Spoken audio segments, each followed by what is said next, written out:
Hello everyone, welcome to my channel সপ্তসুরের স্বর্ণালী। আবারও চলে এলাম একটা ব্লগ নিয়ে। আর আজকে হচ্ছে 22 মার্চ।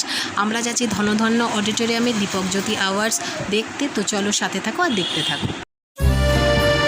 এখন আমরা চলে এসেছি ধনধন্য অডিটোরিয়ামে। এখানেই অনুষ্ঠান হবে, দীপক জ্যোতি অ্যাওয়ার্ড এখানেই দেওয়া হবে।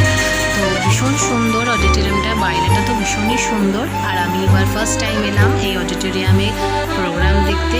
বাইরেটা তো ভীষণ ভালো লাগছিল। তো চলো ভেতরে গিয়ে এবার দেখা যাক অনুষ্ঠান। এখন আমরা চলে এসেছি অডিটোরিয়ামের ভেতরে। অডিটোরিয়ামের ভেতরটা খুবই সুন্দর। প্রোগ্রাম শুরু হতে আর একটু দেরি আছে, আমরা একটু তাড়াতাড়ি চলে এসেছি। আর সবাই একটু পরে আসবে। আর খুবই সুন্দর, আর কি সুন্দর সুন্দর ডিভিশন করা আছে। Print media, press, x player সব কিছু এখানে ডিভিশন করা রয়েছে। তো ভীষণ ভালো লাগছে। প্রোগ্রামটা শুরু হলে তোমাদের সাথে শেয়ার করবো। আর এর পরের পার্ট আসছে খুব তাড়াতাড়ি। ভিডিও ভালো লাগলে অবশ্যই লাইক, কমেন্ট, শেয়ার আর সাবস্ক্রাইব